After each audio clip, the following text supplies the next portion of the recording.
Hello everyone. My name is Kafia Observer. I'm fourth year chemical engineering student at Baku Higher School, and I am membership chairperson at SPE BHS student chapter. Today our speaker is Kamal Fatalizada. Thank you, Kamal, for accepting our invitation to this course. And Kamal Bey graduated from the University of Sheffield with a Master of Science in Process Safety and Loss Prevention. He started his career as process engineer for BP Azerbaijan Offshore in September 2020, and starting from 2014 until 2019, he had worked as a process safety engineer for BP Azerbaijan Midstream. Since then, he is a process and process safety engineer for BP Georgia, based in Tbilisi. Kamal Bey is TUV certified functional safety engineer, and additionally, he is delivering process safety and hazard prevention model as a visiting lecturer at Baku Engineering University. And now I am leaving the stage to Kamal Bey. And please, if you have any questions, just write in the chat box. So at the end of the presentation, we'll answer your questions. Actually, like Kamal Bey will answer to your questions. Thank you, Kafia, for introduction, and thanks for having me on board. And good afternoon for everyone. Just a test check if you can hear me well and see my presentation. Yes. Yeah, nice. So today we will talk about hazard identification. So it's like a part of and like a very fundamental brick of overall risk management process. So we will talk about what's hazard identification, what's hazard itself, and we will have a quick look of overview of certain techniques which is widely used in industry. And when I say industry, it could be any like a thing you can think of, like a oil and gas industry, chemical industry, even pharmaceutical industry where process safety matters. So in terms of hazard identification, so as I said, so this is basically very fundamental beginning of the look of risk management process. And anything we do in, I think I'm hearing like a background noise. If anyone or everyone can go on mute. Yeah, thank you. So basically, hazard identification is like a start point of overall risk management process. So every time or for anything we do risk management process, we always start with hazard identification. So basically, this is like as simple as it is. So if you cannot identify any hazard, there is no any benefit of applying risk management process. And you see like a nice flow chart on the presentation describing how overall risk management process works in most of the case, and how hazard identification sits in that flow chart. So basically, as I said, process starts with hazard identification, and it could be operating hazard, like you can think of overfilling, overpressure, over temperature, all this kind of operating hazards, and dealing with chemicals, dealing with flammable, dealing with toxic things, etc. So, or it could be kind of external hazards, like third-party interface or anything outside your control. So you can have nice process safety control, but something outside your plant can have any impact on you, which you need to manage as part of your risk management process as well. So it could be any kind of like a natural hazards, so like earthquake, tsunami, all this kind of natural phenomena, which can lead to hazardous scenario, or simply sometimes it can be human errors actually. So we are going to close the valve A, but mistakenly you go and close like a valve B. So this kind of which create, let's say, hazardous scenario for you. And you will be surprised when you see the overall contribution of the human error hazard to the overall risk process and overall risk portfolio. And sometimes you just need to think out of the box. So is there any applicable other hazards, like not like a usual operating hazards, but not usual human errors, but anything else, I don't know if there is any like a hazard of sabotage, hazard of terrorism, or hazard of uh, a kind of digital security. So kind of things which is like a not like a usual hazard threat we will be let's say managing. And once you identify all your these hazardous scenarios, so basically you develop your scenario. So when you develop your scenario, so you say that okay, let's say you have got a pressure vessel which can be overpressurized, but let's see how it will be developed. So what will be the consequence of this, or what will be the likelihood of this? So basically, which will give you like your overall risk profile. So as you can see from this graph that, so your overall risk and profile will depend on like a two major factors. So one is like a consequence of this, severity of this, which is like a how bad it could be. And the other part is like the likelihood of this, how often it can happen. So once you have got all these X and Y factors, so you will see your risk profile. And after that, you will think about, do I need further risk reduction? And if yes, so you will basically need to recycle back. If not, you will basically focus on the residual risk management process. But while talking all these things, so as we said, hazard identification is the start of the whole process. So let's talk about what's actually hazard itself. So what does it mean when we say like a hazard? So basically, there are different definition of the hazard. So on top side, you see UK HSE. This is like a health and safety executive for United Kingdom. So their definition is that hazard is a disposition of a thing, condition, or a situation to produce injury. So you can see that there are actually three different things. So it's not only thing, but it's also a condition or a situation to produce injury. So it will be disposition of thing, like for example, if you have got flammable chemical, if it dispose, if you lose control over this, so basically it's a hazard. Yeah. So let's say you are having a in a simple term, let's say you are having a gasoline or diesel in your car fuel tank. Yeah. Within the tank, it's okay. But if you lose this, if there is a disposition of this, so it can produce a hazard. But the important thing is that it's not only things, it's not only the physical things, but it should be a condition or it should be a situation also to produce an injury. And in overall risk assessment process, so for hazard identification term is a using basically to refer the process of identifying all these things. So basically a process of identifying events which could result in an injury or harm. And of course, when we say events is like a release of the hazardous material. And unless controlled, unless prevented, before it happens, or mitigated once it happened, so it could result in an injury or harm. And there are many like suggested techniques basically to do hazard identification. So let's say on a very simple term, you can even do like your sim or your own literature research. So you can, let's say you are working on any project, and you can just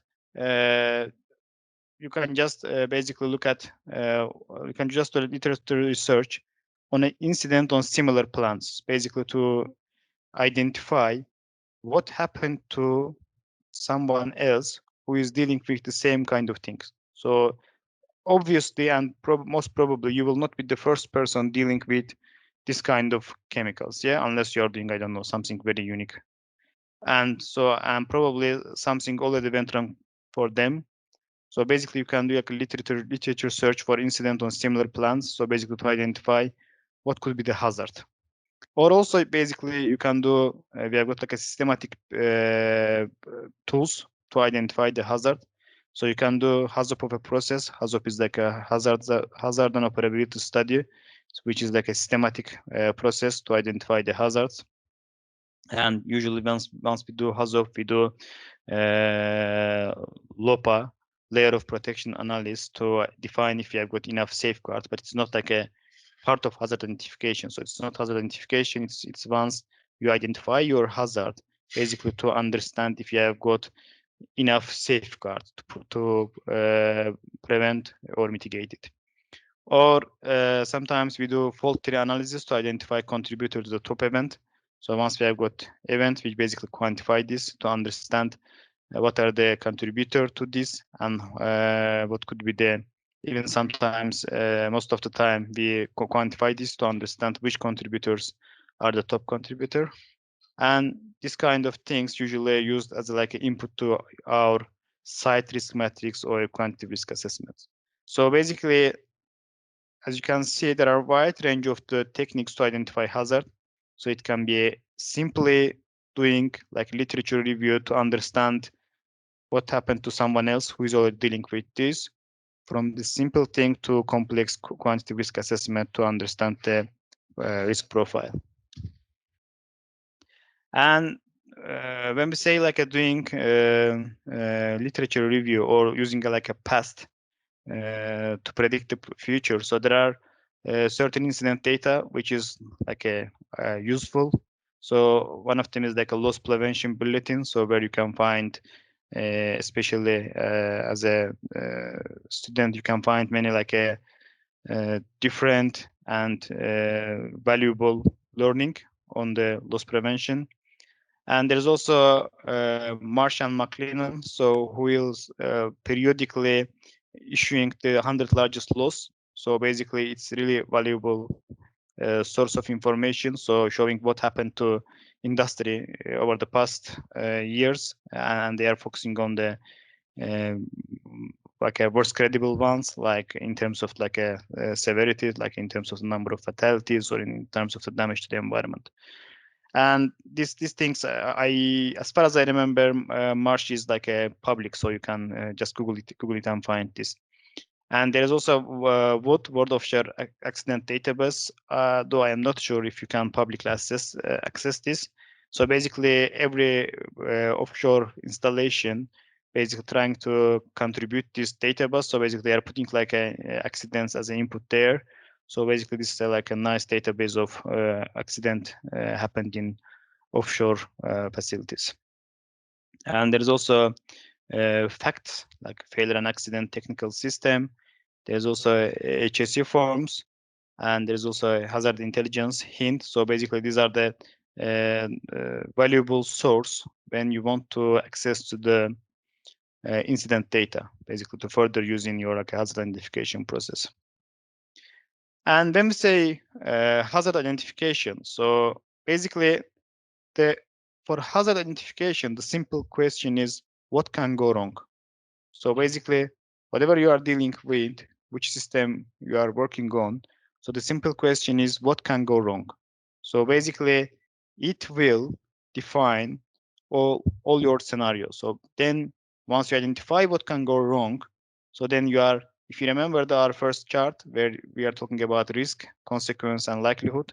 So then you are giving the next question like okay, how bad it could be in terms of consequence, and so is that like a injury of to your finger, or it can kill like a 5 people, or it can contaminate all the Caspian Sea or all the Black Sea. Then once you identify the how big it is, then the next question is how often, I mean, how frequent it can be happen. So the frequency is key as well, because certain events may have high consequence, but their likelihood might be very rare, you know, so it's like a once ever. And then once you identify these three different things, like a hazard itself and its consequence, then its likelihood, then you start doing your risk assessment. So the question is, so what? So what does it mean to you? So how you will prevent it and how you will mitigate it. So do you need to do, sometimes you just need to ask you the next question is, what do I do? So risk mitigation. So once you are clear about your risk profile, if you decided that it's not tolerable enough, either through qualitative or quantitative way, then you ask your question, what do I do? So basically, risk mitigation action. So which actions I need to take basically to bring it back to the tolerable level in terms of risk. So again, as you see, for hazard identification itself, so you will need many inputs. Like as I said, you can use like accident databases. You can do previous work. You can use previous work, which is already done for the same sort of plant. You actually encouraged to visit like a sites which you will be risk assessing. So obviously it's sometimes not possible due to nature of this or due to being a project. So maybe site is still on the paper. It's not like a realized yet. But for operational site specifically, you are encouraged to do site visits. And you can use like a experience, and it's experience of especially the experience of the team members. So hazard identification is always good or can be good as the experience of the hazard identification team. So basically you can use the experience of the team, and in some time you will just have to make like a certain assumptions, because you will not uh, always be able to find all the answer to your questions. And you use material safety system data, so you use plant data. Basically all these things, you are using this as a like an input to your hazard identification process. Then you apply your hazard techniques. So depending on your technique you are selected, I don't know, it could be hazid, it could be BOTIF, it could be HAZOP, FMEA, etc. So we will touch on them. So then once you have got hazard identification technique, once you gone through this process, as an output you will have final product like risk assessment output, which will show you your like a list of your hazards, your like a cases, scenarios, and then like a factors and safeguards which is important to prevent or mitigate this from happening. And sometimes you will need to make recommendations to either eliminate, reduce, prevent, or mitigate this hazard. So basically it will be like an overview of like your hazard identification process. It will start with like an input to this process, then process itself, and then how you will use its output. So if you don't use like its output, so it will be just a paperwork. So it doesn't make like any sense, and it will not help you. There will be no any material difference to the risk. So basically you will need to act on this. And sometimes just people question that, okay, do we really need to do all this, I don't know, risk assessment or identification? Because sometimes we just, let's say if I am building a pressure vessel, why don't I just follow the codes and standards? And that should be enough, basically that should be enough. So, well, sometimes yes. So there are certain benefits following codes and standards only, because really they are like most of them are simple to understand and to follow, and they are in certain countries they are legally enforced. So basically you have to follow them anyway. So if you are doing like any risk assessment somewhere where the, I don't know, pressure vessel code is legally enforced, so you will need to follow this anyway. And of course, the other main benefit is like consistency. So it will apply to the all sites and all the installation. But there's a big but on the applying codes and standards. So the main issue is that codes are and standards usually are based on experience. So basically, whatever happened in the past, so they're based on that, codes and standards are written. So basically, whatever you see in the standard or any code, so there is no prediction part of this. So it will never tell you what will happen in the future. Sorry. And most of them, if not all, are consensus documents. So basically, as it's like a document standard and code for everyone.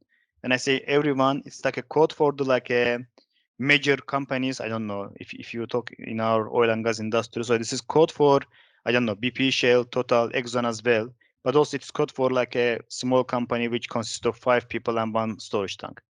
So that's why codes and standards usually is a consensus document and like a asking for the minimum acceptable.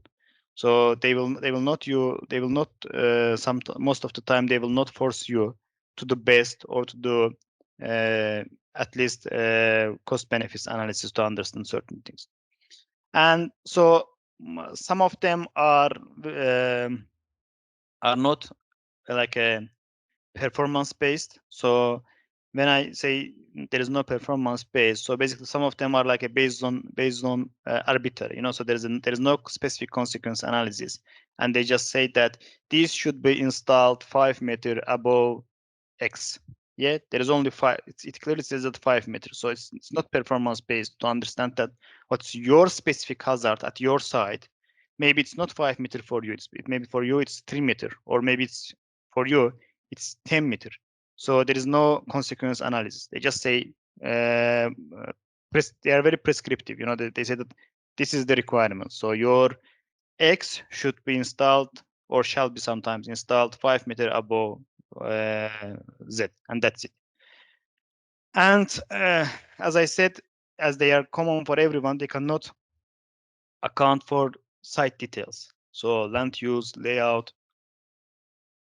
I mean, you can appreciate that not all sites are equal, yeah, especially in terms of the sorry,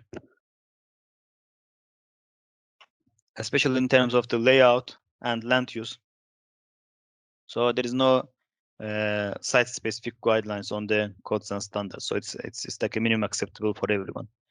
And unfortunately, they don't consider cumulative risk. So when I say cumulative risk, so you may have like many creeping risk due to different hazards, and when they all come to together, and cumulatively they may become a bigger risk.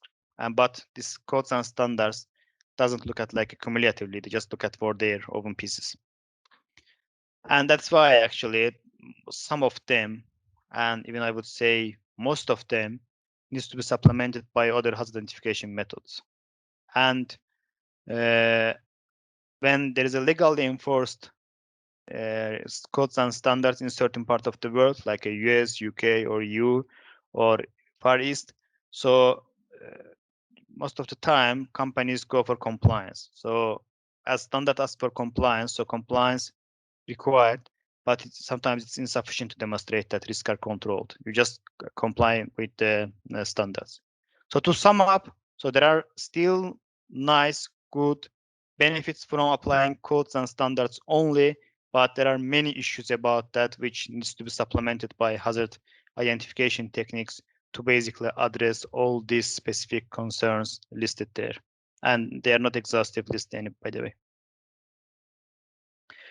So then question could be what's the effective hazard identification study? So how we can make like a good and very effective hazard identification. Doesn't matter which we are doing. It could be HAZID, it could be WHAT-IF, it could be HAZOP.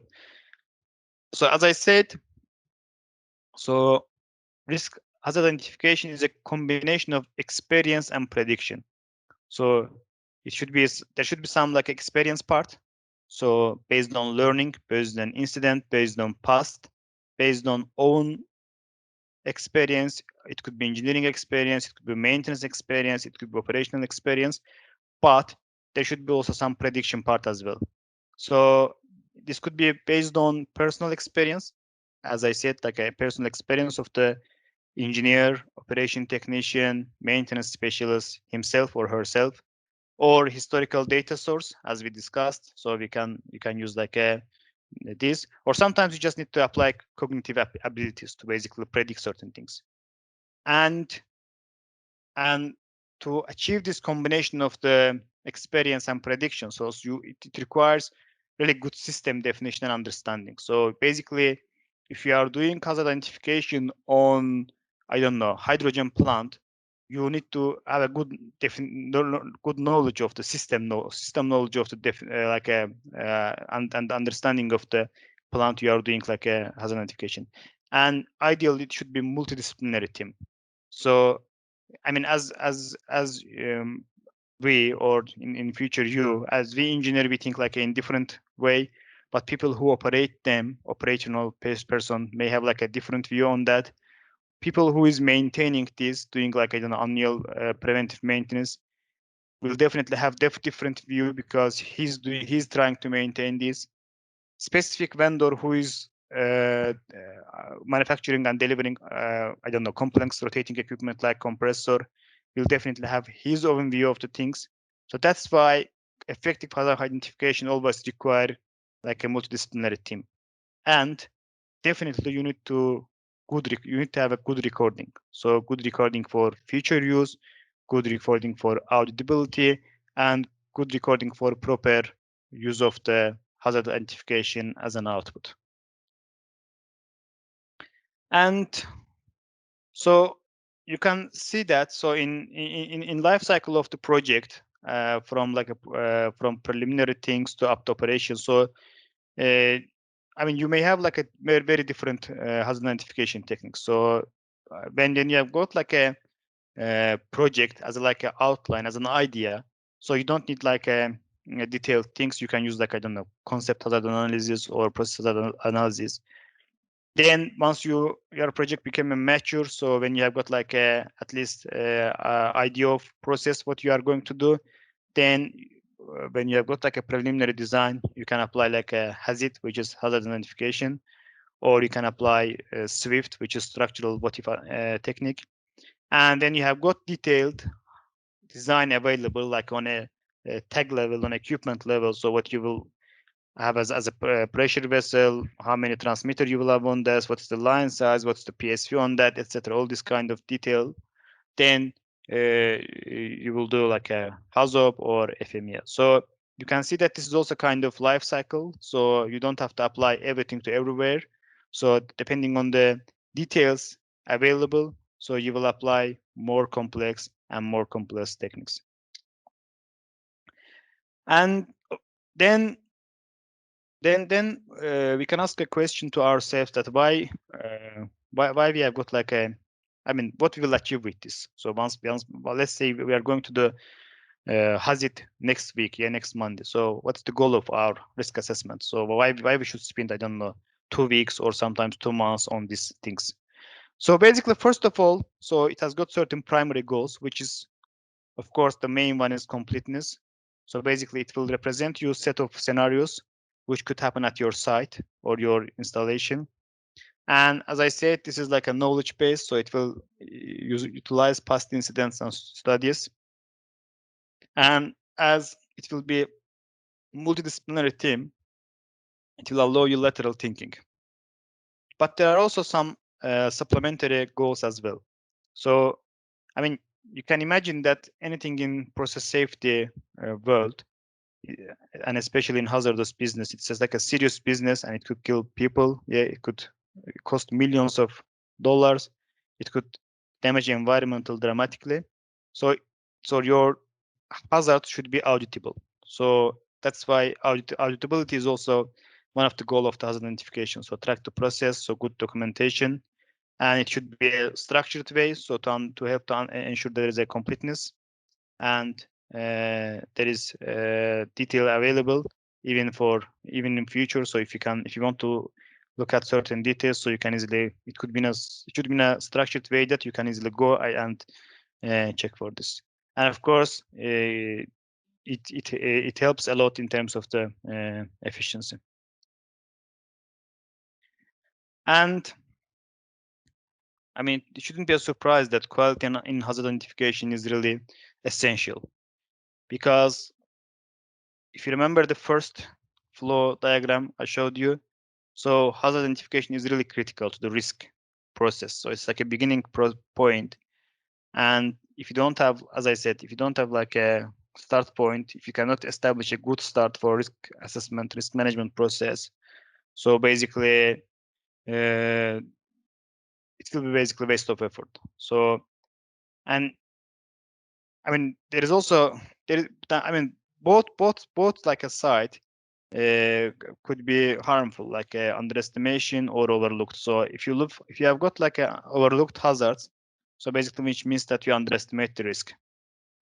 And I mean, if you look at the early days of the process, like, I don't know, maybe now 20, 30 years ago, so most of the process risk assessment studies only consider like a few credible measure scenarios.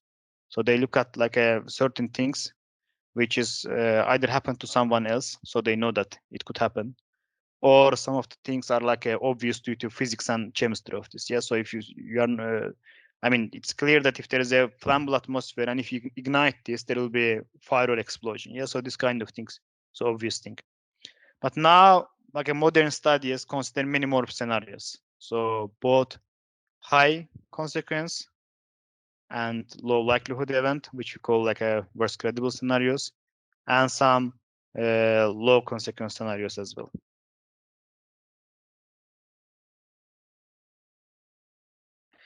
So then question could be which type of hazard we should like identify during our risk assessment. So as I said, so some of them are really like obvious and they must be identified. Yeah, as I said, if there is a event which happened to someone else before, so it's obvious that it can happen.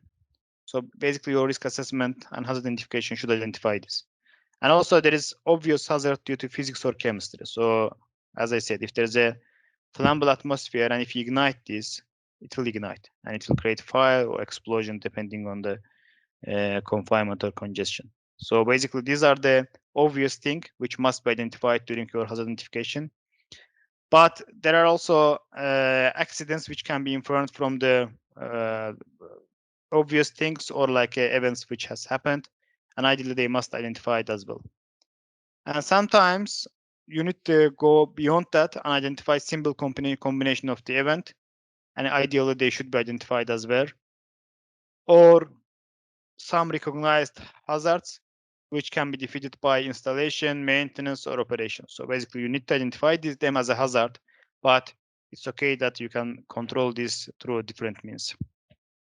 And there's always challenge to identify certain things like a complex combination of the event which never happened before, or completely unknown or unanticipated hazards. So they are really challenging risk assessment to identify. But if you look at the Marsh and McLennan's 100 major loss before, so you will see that past major accidents, and most of them have resulted from complex of the combination of several causes. So there is no like a simple cause consequence like a event. So if you look at, I don't know, BP Gulf of Mexico incident, if you look at Piper Alpha incident, if you look at Bhopal in India, Texas City in US, all this kind of event always happen to the complex combination of the several causes. So that's why most of the time we need to accept this challenge and identify complex combination never before observed. And when I say in the beginning, we will need sometimes make assumptions, but some of these assumptions are really dangerous. For example, when we do risk assessment on like a PNID, so we say that I mean we assume that design is okay, yeah. So because design must be okay, but if you look at the past incidents, like a classification, up to 40% of the failure happened due to design errors. Yeah. And when we do again hazard identification, we say that okay, system will be and should be built to specification. We talked about codes and standards.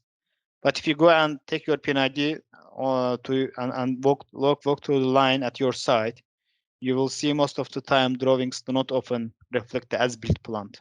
So there are many inconsistencies, there are many errors in the drawings. And when we say that we don't have like a certain things in risk assessment say that, okay, I don't know, flange will fail, bolt will fail because gasket will fail because they should be, I mean, components used should be like a industry average design, yeah. But if you again look at the past incidents, you will see many examples of the failure rates of the critical for selection type of things. And if you remember our different like hazards, like I don't know, uh, operating, natural hazard, etc. I said that one of them, and you will be surprised. This is one of the main one is human error. So when we do risk assessment, sometimes you can say that okay, yes, but you know the system will be operated according to the written procedure, so people will follow this. and there shouldn't be an issue. But again, if you look at the history, if you look at the past, every second failure happened due to human error, either due to operating error or due to maintenance error. Someone either operated it wrongly due to, I don't know, mistake, sleep, or unintentionally, or sometimes intentionally. So instead of A, they close B. Instead of starting pump A, they start pump B. Instead of closing valve X, they closed valve Z. Or sometimes maintenance. They do some maintenance and forgot to open valve again, etc. So this kind of things. And if you look at the actually this together, so you can see that our assumptions actually would kill 90% of the potential hazards from identification. Yeah. So 40% due to design and 50% of the system. So that's why when we make certain assumptions in risk assessment, we should be really very careful when we say that design is okay. So till now, I spoke about what's identification and what are the goals, benefits, pros and cons of this. So I will probably spend the next 20 minutes show you some different hazard identification techniques. So very brief overview of the main structural techniques. Then I will leave the rest of the time for the questions, if any. So I listed 4 of them, and I will start with the HAZID. So which is one of the widely used hazard identification technique.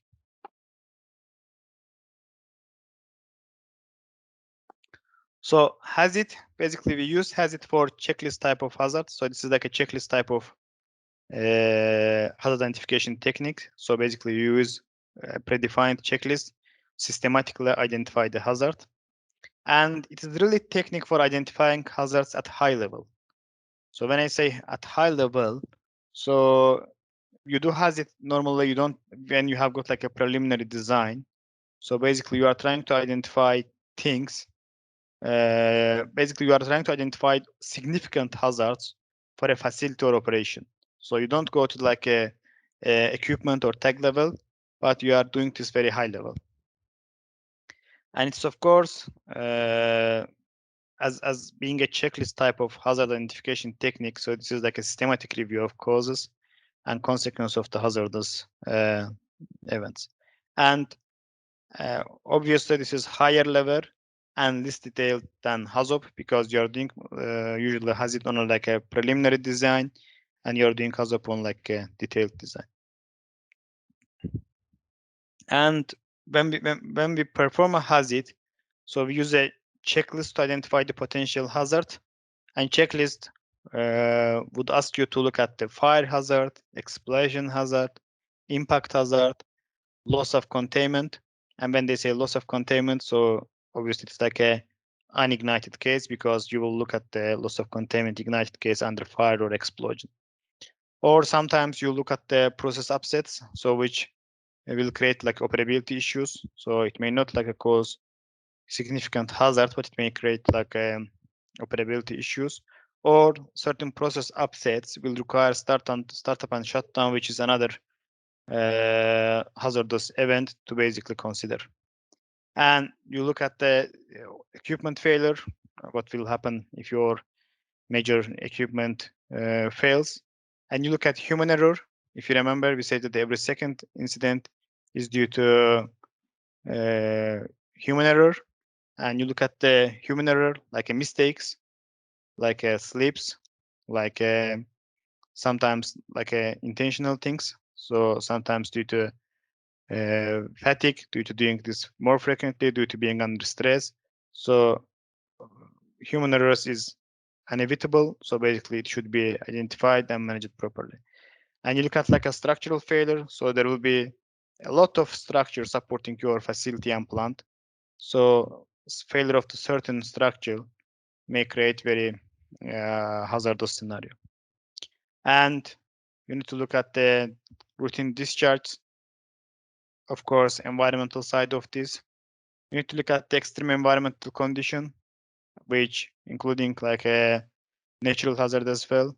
Sometimes you will build a plant which could expose to -40, -50 degrees C, or +60 degrees C, or it can be exposed to tsunami from the nearby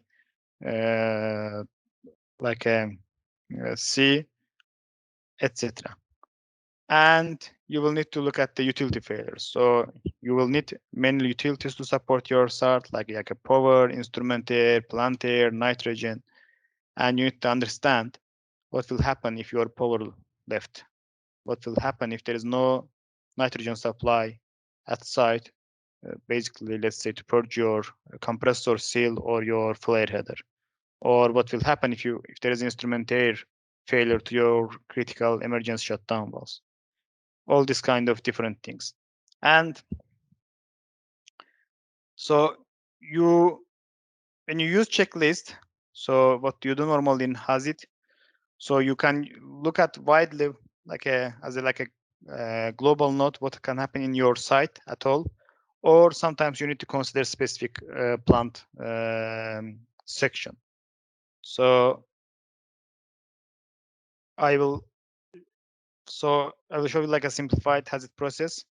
So here you can see like a kind of, let's say, example HAZID worksheet where you say unit of activity, I don't know, confined explosion, overfill, overpressure, toxic release, etc. Then hazardous materials, hazardous events, and then you describe your best credible scenario, and you list your existing control measures. So for certain scenarios, you may have like existing safeguards in place to prevent or mitigate it from happening. And if you are using like a risk matrix, or the company you are doing like risk assessment for is using risk matrix, it's always encouraged to basically risk rank them. So basically to prioritize their risk, because doing hazard you can identify 100 different hazards, but you can expect that not all of them are equally important. Yeah.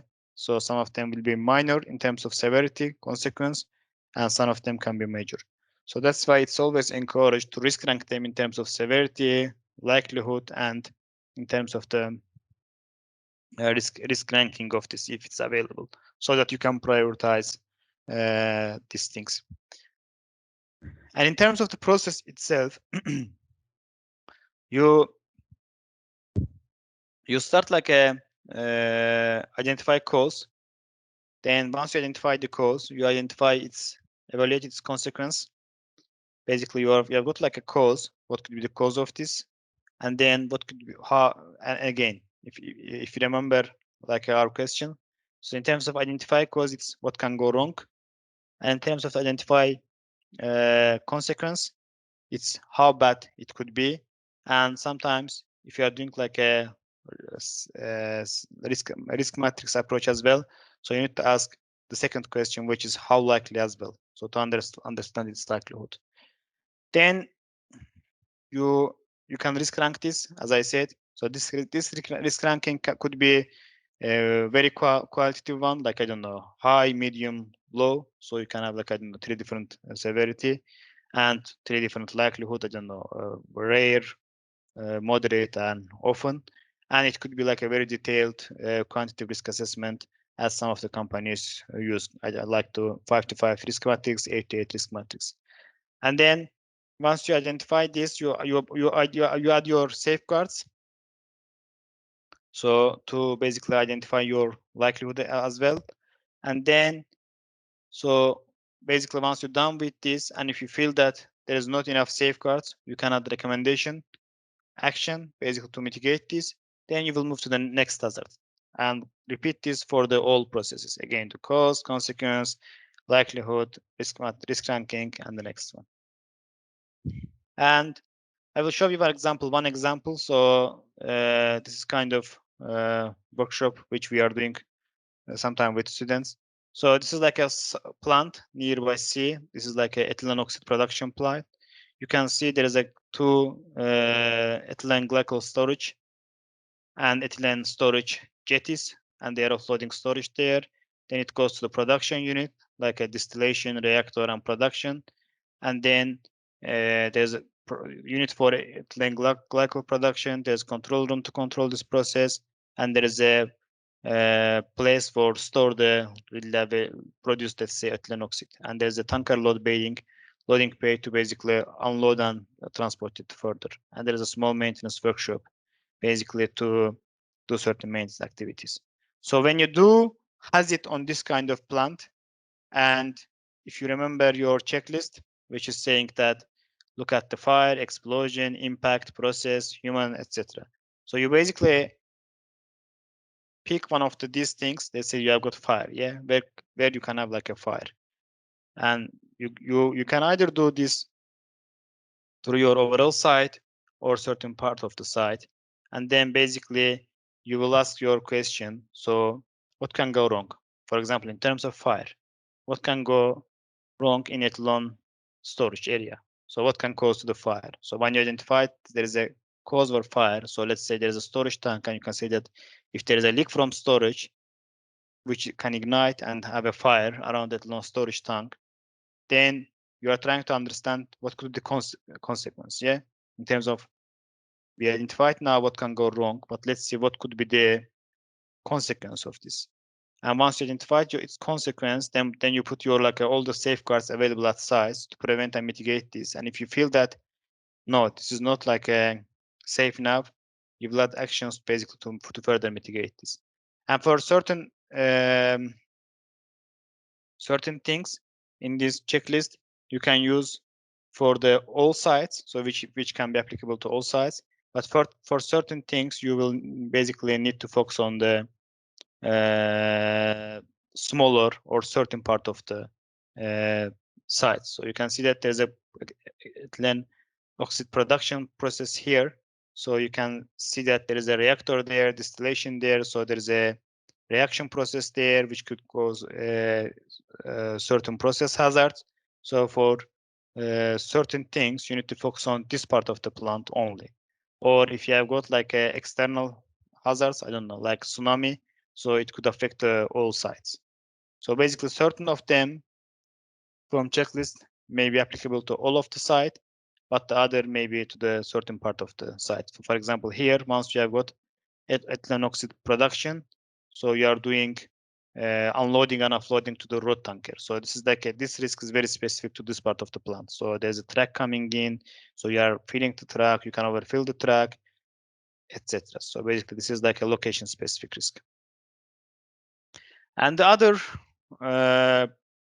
structured technique which we are using for hazard identification is called SWIFT.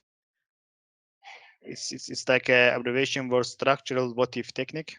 So basically, you are asking series of what if question. What if this happens? What if that happens? And as it's structured, so it encourages you to creative thinking. So as you can ask as much as you can in terms of a what if this, what if A, what if B, then it really encourages you to think outside the box. And it again allows consideration of the facility and operation as a whole. So basically, it's not like a I don't know HAZOP where you focus on the certain unit, certain line, certain node. It allows you consideration for the facility and operation as a whole. So as there is a predefined this what if question, so it provides basically structure itself provide you categorization of the different risk and different perspective of the hazards. And of course, although this is like a creative thinking, it's like a open for what if question, there are some backup checklist per category, so that this is both creative and structured. And the main actually advantage, I would say, for the like a what if or Swift, so it can be effectively applied to many different problems. So we are as a process or process safety engineers, or as a chemical engineers, we are always focused on the like a process facilities, yeah, where we are dealing with the hydrocarbon, we are dealing with flammable or toxic materials. But there are some specific risk which is not really process related. I don't know, for example, heavy lifting operations. So if you are doing like a heavy lifting operation over the live plant, the consequence of failure could be devastating.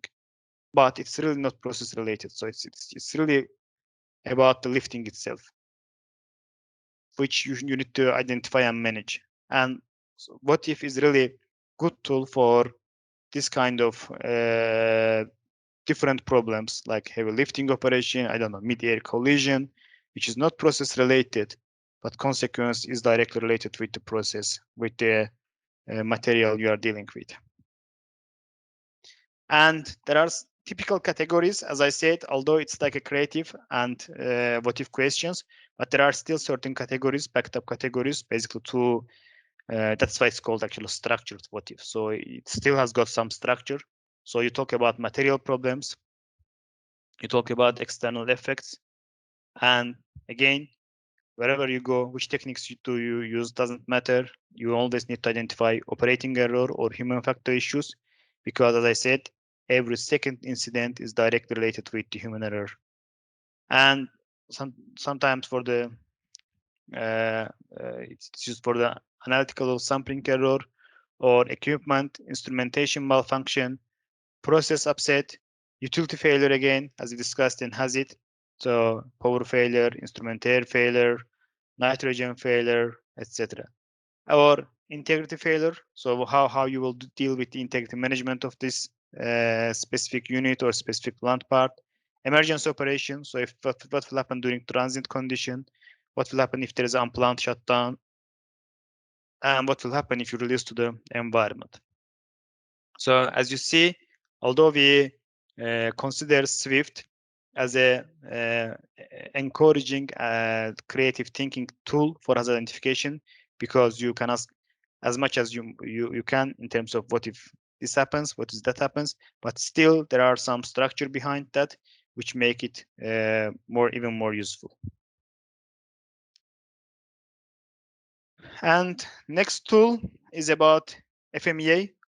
It's called so we use FMEA for like a when basically we use like a first tool HAZID and Swift generally when we have got preliminary design or when we have got like a non-process related like a risks process, like as I said, heavy lifting, collision, etc.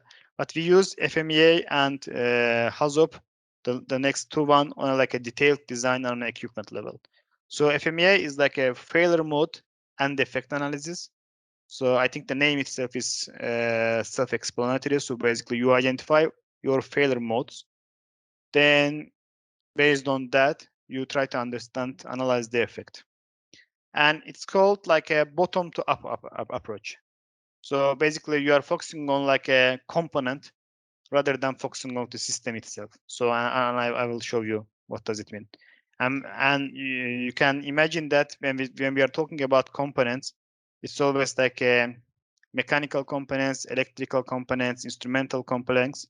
So that's why there's a huge mechanical, electrical, and instrumental focus in FMEA. And that's why actually it can be easily done by one or two persons. So it can be done, I don't know, processing engineer or instrument and control engineer, reliability engineer, so this kind of thing. So it can be done one or two person. It's really like a not multidisciplinary like HAZOP. And it identifies common failure modes as well. And definitely you need to describe the effect of each failure mode on system or installation, because it's not about failure mode, but also effect analysis as well. So basically you need to identify the effect of the failure as well. And again, it's encouraged to use assign severity rating to the failure mode so that you can further prioritize your findings.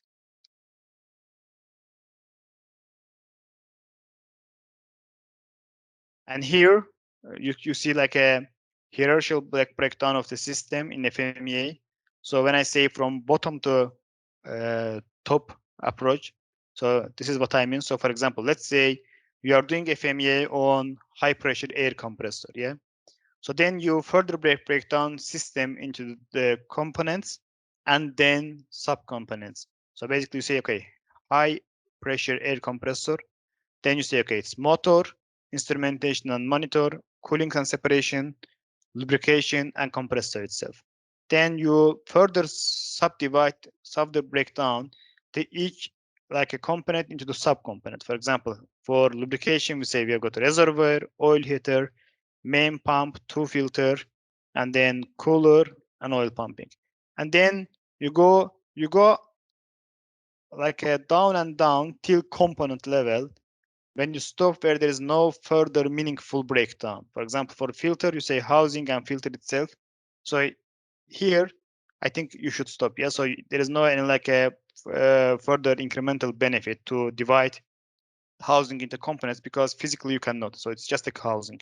And then based on this hierarchy, based on this component, so you do failure mode. Okay, how this filter can fail, and what will be the failure mode, and what will be the effect on the overall system, and then based on that, you identify if you have got enough safeguard to prevent or mitigate this, and if you don't have, you make a recommendation to make process more safe. And here, so you see like a FMEA worksheet format. So basically, this is British standard for FMEA 5760, and it's their appendix for the worksheet format. So again, you see, you have got like a details of the study itself. Then you have got item and item description, like an example. Yeah, for example, motor stator, motor cooling system, motor bearing. Then you identify your failure mode. For example, for motor, you said that you can have like a open circuit, installation breakdown, thermistor short circuit, etc. As I said in the beginning, FMEI is very specific to mechanical, instrumental, and electrical failures. And then you identify your possible failure of the cause. I don't know, winding fracture or connection fracture. And then how you can detect this, like a low speed roughness. And then local effect, what will happen if you have got this? There will be like a low power and effect on the unit. What will be effect on the, like as I said, it's not like a failure mode, but also effect analysis as well. So it will basically trip the unit.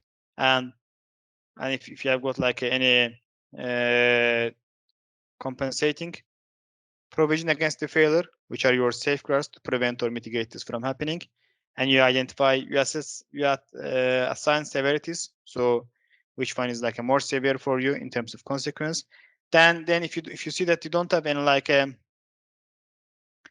if you don't feel that there is, or if your risk assessment ends up that there is no enough safeguard, you put some recommendation. For example, here we said that recommend consideration spare connected through outside the casing. So basically to prevent this from happening.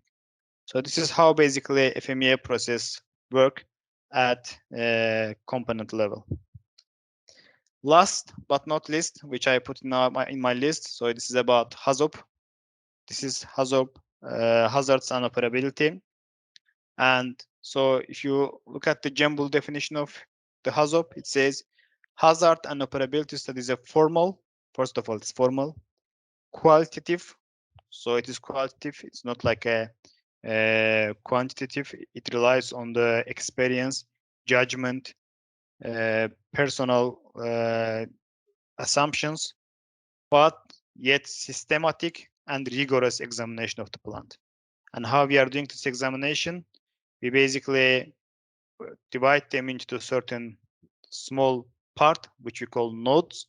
And then basically for this plan, process, or operation, we identify credible deviation from the design intent in the context of the complete system can contribute to hazard or operability process. So as you can see from its name, it is hazard and operability. So it's not only about hazard, but also about the operability. So basically you apply experience, judgment, and imagination. So by keywords, and we will say what does these keywords mean. So basically when you say process itself, so it's like a top-to-down process, and generate process deviating and asking how this could come out. And so basically you have got like your deviation, you're also changing the system. So when we say deviation, so this is like a deviating from the plant intent, like you are deviating from your desired pressure, deviating from your desired level, desired flow, etc., desired temperature. So then you identify cause. So what can cause this high pressure? What can cause this low pressure? What can cause this low flow, no flow?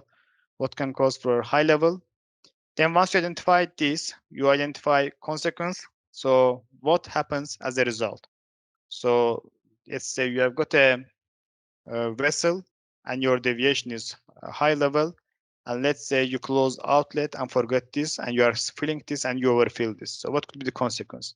So here the main and important thing is that we are looking at unmitigated consequence. So when you are identifying consequence, you should ignore all the safeguards you have got. So for example, what will happen if you overfill the vessel? In reality, your high level alarm will activate, and your operator can go and intervene something, or your high pressure trip can activate and close your inlet valve. So these are your safeguards. So basically you are ignoring all these things and identifying your unmitigated consequence. And once you identified your unmitigated consequence, then you put your safeguards against this to understand what protection is present. So like your alarm, your trip, your PSV, your fire protection, your ignition prevention, your emergency response process, etc. So once you identify all these things, and then you, based on your risk matrix you are using, or based on the qualification you have got, so you add certain recommendation to make it as low as reasonably practically safe. And this is called like a recommendation in HAZOP. And then this recommendation can be turned into the action, basically to take further steps, further actions to make a tangible, measurable risk reduction. And this is kind of deviation matrix we are or industry using basically to identify the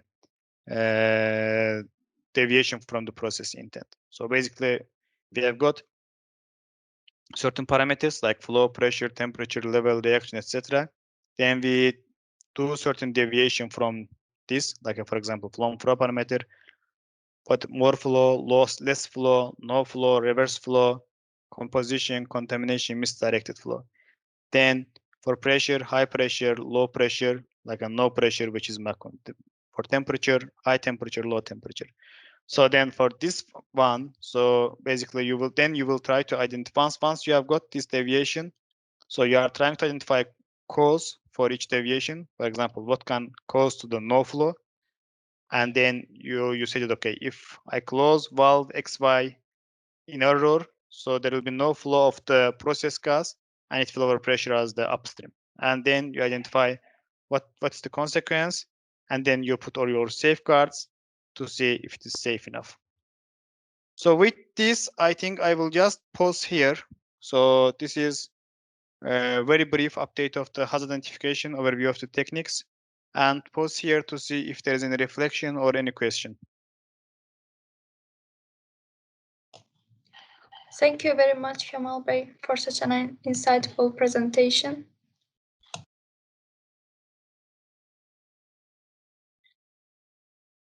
And if there is no any question or reflection, I think we can just close out the section. And